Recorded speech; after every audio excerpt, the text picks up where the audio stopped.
Hey everyone. Today I want to talk to you a little bit about common table expressions or CTEs. But before we can dig into the nuts and bolts of what a CTE is, how it functions, how it can best be used, we need to talk about what the other local temporary table structures are. What are your other options? Because if CTEs are the only thing you know about, then they're always going to seem like the answer. Um, and that's not great. We we want to have a wide tool belt, a wide variety of skills and knowledge, so that we can attack each problem with the best possible solution, instead of looking at every problem like it's a nail, because the only thing in our tool belt is a hammer. Um, so let's talk about the three common structures that we see pretty regularly within the industry. The first of which is a common table expression. This is what we're going to be diving in on, and we're going to look at some of the more advanced functionality and use cases for them after we've talked about the basics. So, what is a CTE? It's a temporary named result set, and it exists only within the runtime of a given query. So, an example of a CTE, and we're going to use this sort of going forward. But an example would be, let's say my client comes to me and they say, "Hey, I really want to know what the two least expensive items in every product category are." How would we go about retrieving that data? So first, we would say with CTE uh, items, and then we have to specify as open and close parentheses, and then inside of here we'll write a select statement that does the first part of that request. So the first thing we need to do to get this client the information that they've asked for is we need to rank all of the products in each category from least to most expensive, so we can then determine what are the two least expensive. So the way that we'll do this is by using windowed functions. If you don't know what a windowed function is, it's a really, really powerful tool inside of the SQL language. It essentially breaks up a table into smaller logical chunks. So you can, for example, this row numbered function that we're about to use, it's going to rank every record in the result set in the table that we are looking at, um, based off of the order by that we're going to feed it. But what makes it really powerful is that we can partition it. So we're going to say row number over partition, if I can spell. Did I get that right? I think so. Partition by, and we're going to say category ID. So what this is going to do is it's going to break up, and here, let me, uh, I am struggling today, guys. I am sorry about this. So we need to say select row number over, and we're going to say from, and we're going to pull this from a products table in our database. So production.products, there we go. So what this, right now, it's breaking multiple partitions. So say we have 5 different categories or 5 different category IDs. This row number will then rank from 1 to whatever each product in those categories. So category ID 1, we'll see ranks 1, 2, 3, 4, 5, and then the next product in line is part of the next category, and it restarts at 1 and continues on the list. So we're breaking up our result set into small windows, logical chunks. It's essentially performing an aggregation over an entire group without actually shrinking our result set down. So we're going to say we want to get the row number over the partition of category ID, and we're going to order it by unit price, so how expensive is the item, as well as product ID, just because we need a tiebreaker. If 2 items are the exact same price, we have to tell it which 2 rank first, and in this case, it's going to be the product with the lower ID. And then we're going to say as row num. This isn't actually a field that we're going to surface to anyone, so we don't need to give it, a usable, understandable name. It just has to be something that we can work with. Next, we just want to pull in our category IDs. So if we ever take this further, we can. We want to pull in our product ID. I misspelled that. And then let's just break these out on separate lines so it's a little bit easier to read. Product name, and then we'll pull in the unit price as well, just to prove that this is ranking how we want it to. So now, if we run this inner select statement, we'll see what our CTE is defining. Perfect. So we can see we've got category ID 1. And the least expensive product in it is this product Cognu. It's $4.50, and so it gets the designation of row number 1. It's the first in our ranked list because it's the least expensive. Then our second is $7.75, and it keeps going up by 1 until we get to our second category, and then it starts over. So this is what I meant when I said that it's breaking our result set into logical chunks. Is it's saying, okay, we want to look at everything in category 1, and we want to rank it by these rules. And then we want to do the same thing with category 2, 3, 4, so on and so forth until we get through all 8 of them. So now we know definitively 1 and 2 in each category are the 2 least expensive products. This is the first part of the client's question, what are our 2 least expensive products in each category? But this has a lot of noise because it shows every other product in those categories as well. So while the answer to the question is in here, it's not easy for the user to parse through and understand. So that's where the CTE comes in. We wrap this query inside of a CTE, and what this essentially does is it's storing the logic for this query. So now in future select statements, we can reference CTE underscore items, and it will come back to this. It'll look up this item or this object, and it'll see that it's related with this definition, and so it will run this query in line. So a CTE essentially just stores the logic for a query.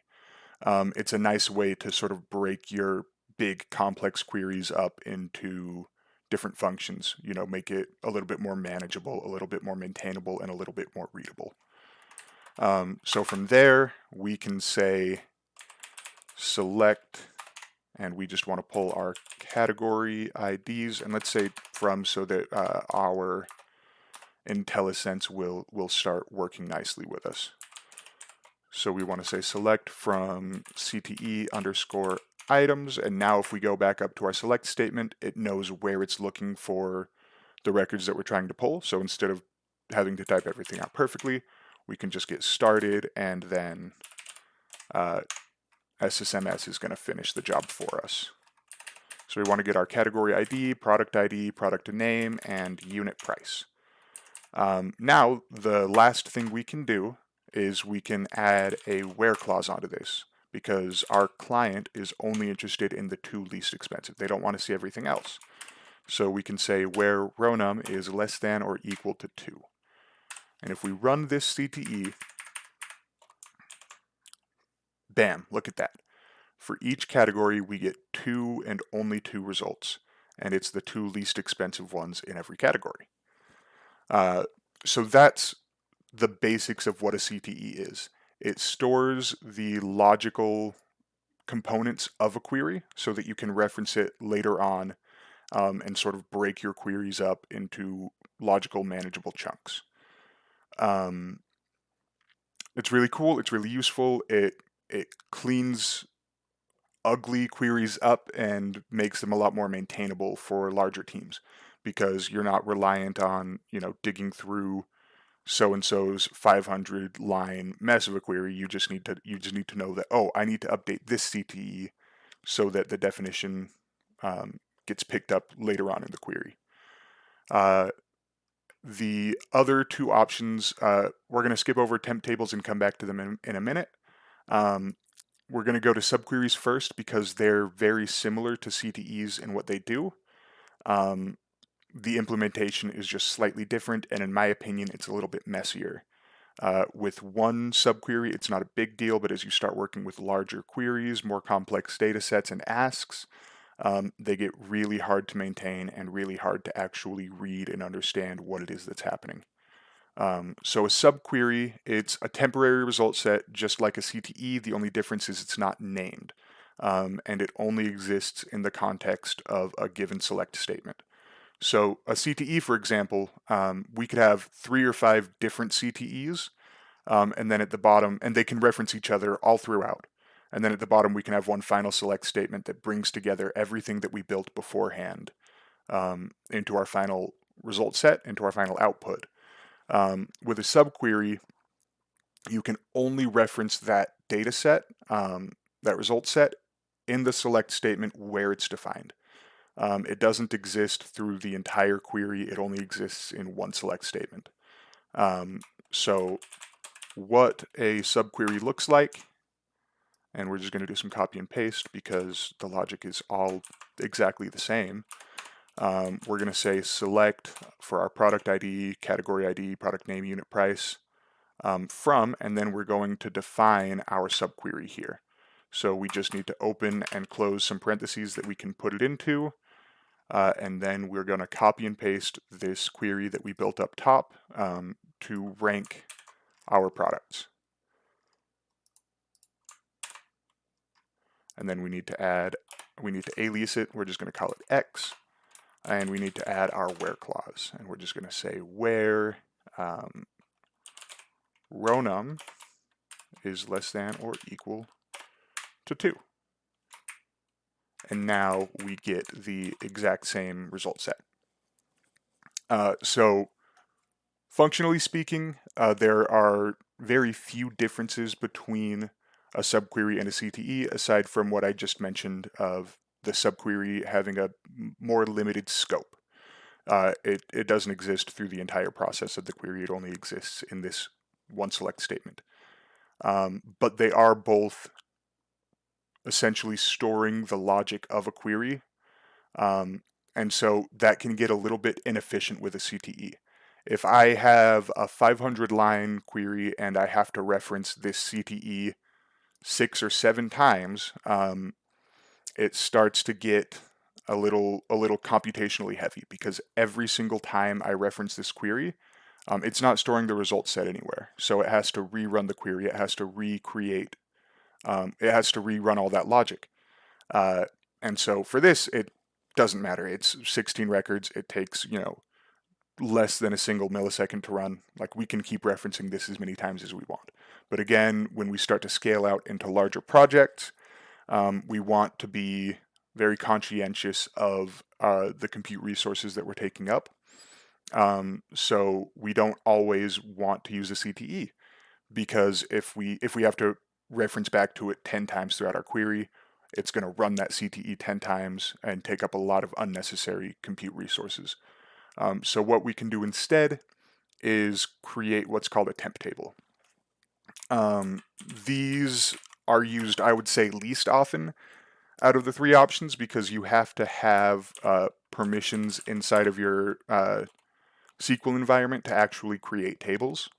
And a lot of admins don't want regular developers to have that even inside of a dev environment, because once you get access to DDL permissions, things can get really dicey. You can start making changes that you weren't intentional, but can have big consequences. So these aren't used as often, but they are useful. They have important use cases, but sometimes in industry you will have to work with your DBA to actually use them. But the way that we set them up is we we write create table, we specify, we start with a hashtag, and that informs the engine that, hey, this is a temporary table, and what that means is that it exists for the duration of my session. So once I close this window and exit out of SSMS, that temporary table goes away. But until then, there's now a table that is created on our server. It exists for me and only me to reference, and so we can store data inside of this. So that's the performance bump that you get from a CTE to a temp table, is I can run this query one singular time. I can insert all of this data into the temp table, and then I can just reference that temp table over and over and over again.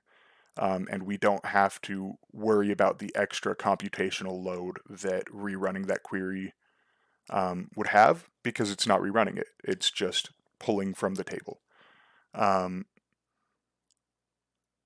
I don't want to get into the weeds of temp tables right now, because again, I don't think that many of you will have access to use them early in your careers. A lot of teams I've worked with, no one was able to use them. So they have value, but they're not super commonly used. I just wanted to let you know that they exist, what they are, and where they sort of can pick up on the shortcomings of a CTE. So we're just going to move on from there. The thing that I really want to talk about today is a recursive CTE. I think this is where these sort of the simple concept of storing the logic of a query can become really, really powerful. It's also fun, as programmers, we like recursive logic. It's cool. It's interesting. It feels like magic sometimes. So I want to show you a recursive CTE, an example of one really quickly, and talk about when and why we might write them. So one example that I've seen a few times in the industry of a recursive CTE is, my boss comes to me and they say, hey, we've got this employee database where we have an employee and their manager, but that's it. We can't see that employee's entire upline. We can't see the entire management chain for a given employee. And we want to be able to see that. We want to be able to see who rolls up to which directors, who rolls up under which C-level management teams. So the way that we can get around the fact that usually we're only going to have one foreign key relationship in an employee table is with a CTE, with a recursive CTE specifically, because we can essentially keep joining back onto the data set. So we can say, I want to grab this employee and their manager. And now based off of that manager, I want to grab that person's manager, and so on and so on and so on until we get to the very top of the line. So that's all conceptual and a little bit funky. It's not easy to make sense of. So we're gonna write it out really quickly, show you the result set, and hopefully things start to click.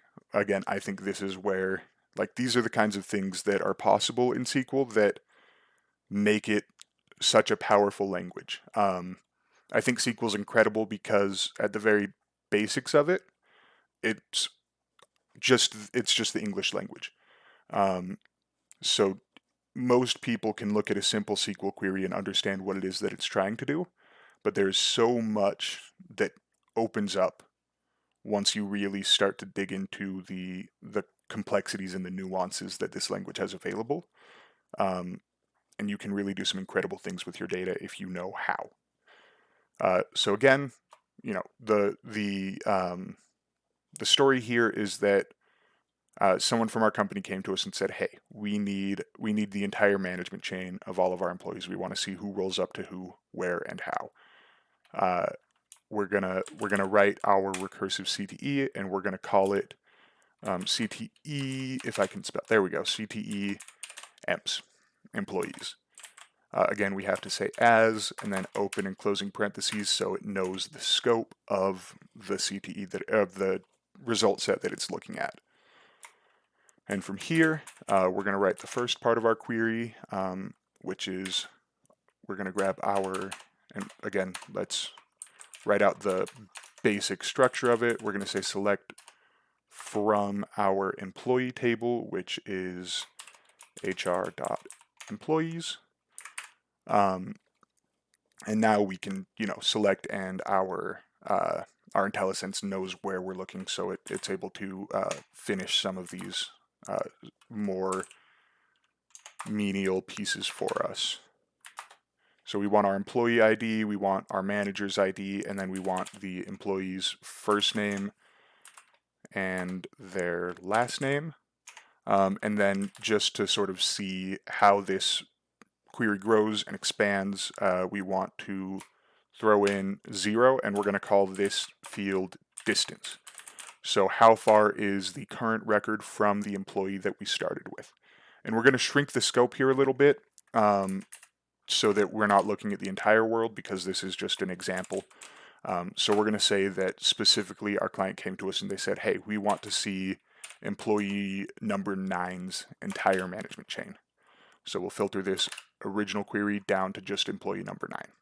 So if we run this, it's just employee 9, their first and last name, and their manager's ID, as well as 0 for the distance, because 0 indexed arrays, they are the employees, so there is no distance from them. Now, onto the fun part, we're going to write a union all. So unions essentially allow you to smash two data sets together.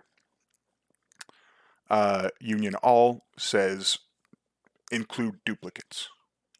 So if for whatever reason there is a manager who has all of the exact same IDs, they'll be included in here. This is the example we're using. That's not going to happen. But anyway, we're going to union everything together, and we're going to say select. Again, we want to say select from so that we know the full scope of our query before continuing on and trying to write our actual select statement pull into fields, so IntelliSense can help us out a little bit. So the first thing we need to do, this is the recursive part of the CTE. This is where it gets exciting. So the first thing we're doing is we're going to reference the CTE that we're inside of. We're going to say we want to pull records from CTE underscore emps. And we're going to alias this CTE as E. And the next thing we want to do, and so when it's referencing CTE emps, it's referencing the amalgamation of the original dataset as well as the previous run of the recursion. So this first time it'll just be the previous, or it'll just be the original dataset. Then the second time it loops through, it'll be the original and their manager, so on and so forth. So it's referencing the recursive aspect of the CTE. And we want to join from that CTE back onto employees so that we can get some of the manager information and we can grow. So we want to say inner join back onto hr.employees, and we're going to alias this one as M because it's the manager's information. And we want to join on e.manager ID equals m.employee ID. And then in our actual select statement, we want to pull in the manager's information. So we're going to say m.employee ID, m.manager ID, m.first name, m.last name, and s because again we're referencing the previous recursive state of the CTE. The original state, we're going to say s.distance plus 1, and so that's the new manager's distance away from the original employee. And we'll alias this. Why did I say S? My apologies. It's been a long day. E. for our employee. And we're going to alias this as distance. Unioned queries don't actually look at these aliases. They're kind of irrelevant, so you don't have to do this. It will only look at the aliases and the table names for the upper select statement. All that matters for the lower one is that it has the same number of records, and that you keep the records in the same order, so it knows that this first one goes to this first one, second one to second, so on and so forth. But adding that alias helps other developers when they come in here to try and support what you've built. So this is our recursive CTE. Now we can step outside of it and we can say, I want to pull, and we're going to be lazy and say select star. I want to pull everything from our CTE underscore employees. And now if we run this query, we'll see that our first record is Patricia, employee number 9, and her manager is employee 5, and she's got 0 distance because she is the starting point. Next record is employee 5. This is Patricia's manager, Sven. His distance is 1 away. And then next up we have Don, employee 2, who is Sven's manager. And then the final step in our recursive CTE, we get Sarah. She has no manager because she's the CEO in this instance. She's the top of the chain. So there's nowhere for her to go, and she is 3 steps removed from Patricia. So this is a common use case for recursive CTEs. I hope you found it interesting. I think they're really cool.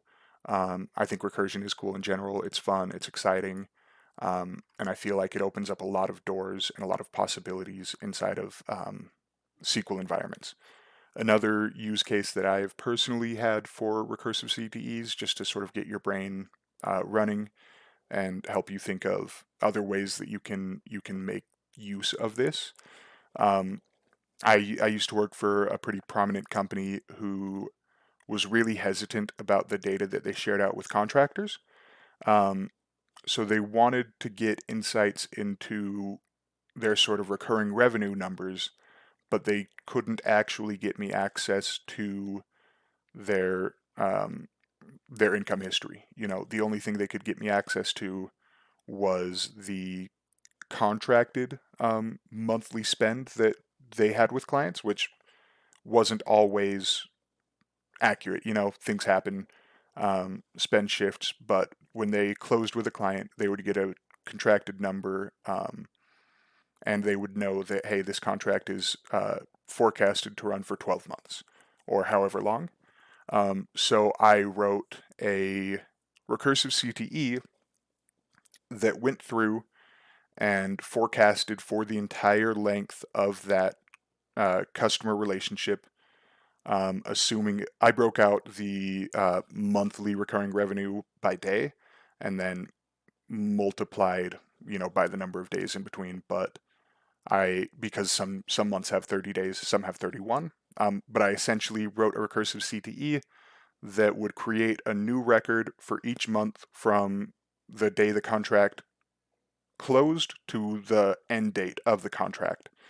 And it would try to predict, if this 30-day spend number is accurate, how much are we going to make each month from this client, depending on the, different size of months, and how much are we going to make total. We want to get an idea for our recurring revenue so we can see how successful our program is.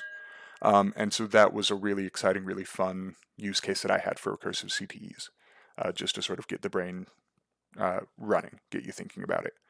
Anyway, that's recursive CTEs, as well as CTEs, subqueries, and temporary tables. These are all really powerful, really cool ways that you can expand what you're capable of doing in SQL, and have some fun with it. So I hope you guys enjoyed this. Have a great day. Bye.